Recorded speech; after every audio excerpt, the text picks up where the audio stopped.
1999 Volvo S70.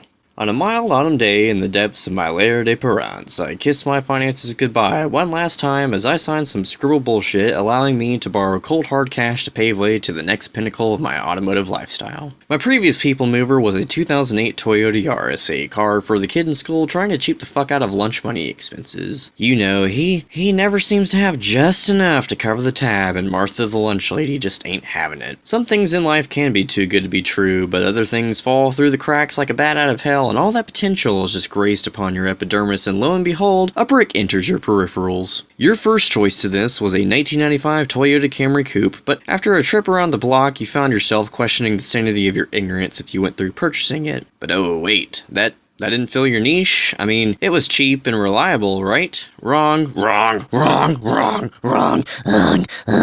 Your only other option was this beige silver cookie cutter disguised as cheap luxury. Cheap luxury, words that should never exist simultaneously next to each other under any circumstance. Coined words like bargain bins, or broke my Wiener, or justifying Jaguar, or a sob story, but excluded by a company. Brought to you by Volvo, the official business model for IKEA and an automobile. This is a 1999 Volvo S70. The S70 is the sedan variant of the 70 series lineage and rides on the P80 chassis. What's a P80? This chassis was originally introduced in 1993 as the undercarriage of the 850s of the era. It was front-wheel drive biased, but allowed the use of Haldex all-wheel drive system. Power to these saloons came from 5 Barbarians and ranged from 2 to 2.5 units of mediocre displacement. These engines featured natural asphyxiation, low-pressure turbos, or high-pressure turbos, and was offered with a 5-speed manual or a Ford 5-speed AW slush mix. Trim levels ranged from the base SE GLT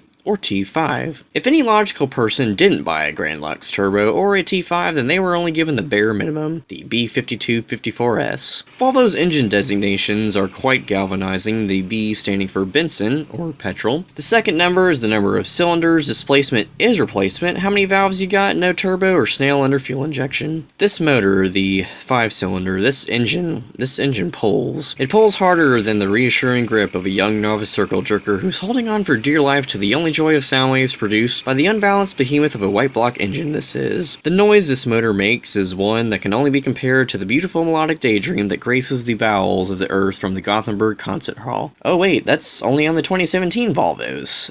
Sorry folks. 1999 Volvo S70, the official car for backseat gravity bongs and the desire to wear a cardboard mustache, brought to you by Screamin' Sicilian Pizzas. One thing particularly off the wall that Volvo did with the S70 was change almost everything the car had for each model year that existed. So what's new for the 1999 model year? A new Volvo badge appeared on the front grille, illuminated side markers on the front fenders, whips was introduced, drive-by-wire and traction control became standard, and all automatic transmissions were equipped with adaptive shift logic, replacing the previous 3-mode selection. Oh, and you get a button labeled W for winter mode, which allows for greater traction in start-offs in cold climate conditions. What is this brick like to drive? If you have the non-turbo model, you only have 168 horsepower and 160 foot-pounds of torque at your disposal in mid-range. Yes, mid-range is when that Viking ship of an engine comes alive. In fact, the mid-range power in these cars was so good that it could outperform Subarus and Mitsubishis at the time, and was even used briefly by California Highway Patrol before being taken over by good old American cars. That 4-speed transmission, the AW50-42LE, shifts moderately and does allow for spirited driving, which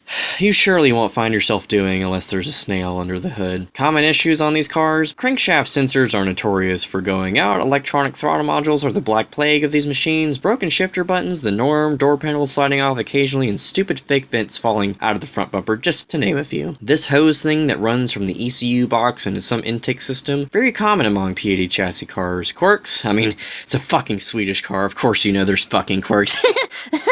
You have this little dial knob on the dash labeled info for random shit like average MPG, miles to empty, average speed. Yeah, cars have this stuff nowadays, but remember, this was available in 1999. Other quirks, let's see. Probably the biggest one is the size, because size matters, don't you know? Don't you know? On the outside, this car appears small, but on the inside, yes, the inside, it doesn't feel small. You sit in the front or the back of this car, and it feels lazy boy chair big, or even Lexus LS400 big. Oh, Volvo, your perception department of the interior must play with Duplo blocks or something, because your innards show way more than your exoskeletons. 1999 Volvo S70, the official car for Do You Really really need a polyurethane upper engine stabilizer mount from IPDUSA.com, or can you just go to Burger King and get me another order of chicken fries with a side of high fructose corn syrup and colon cleaner to drink? 1999 Volvo S70, brought to you by Night Moves by Bob Seger and the inability to understand the logic and reasoning of a cocaine addict's unusual tendencies and desires to want to have a baby factory and a lifelong commitment of parental issues, sponsored by the early stages of creating an entire generation of spoiled-ass degenerates and the unappreciation of the most basic form of human interaction as a means to justify all those questionable life choices the average Homo sapien makes. One time for my birthday, I was given the runt of the litter of some interpretation of outlandish genetic crossbreeding resulting in the nomenclature from a group of humanoids recognized as the Romani people. This canis familiaris resulted in the destruction of innumerable commodities such as cellular device encumbrances and sustenance served on a nominal platter of spaghetti and dingleberries.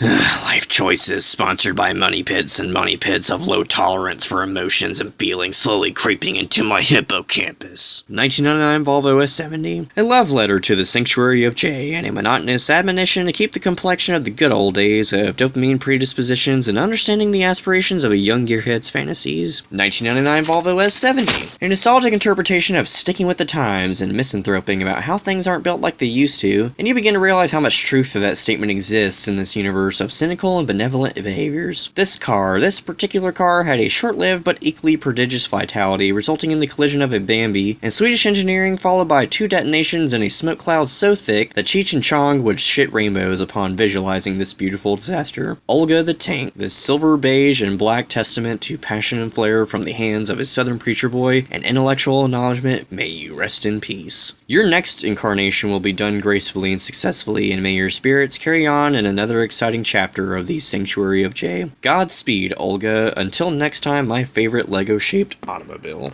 The end.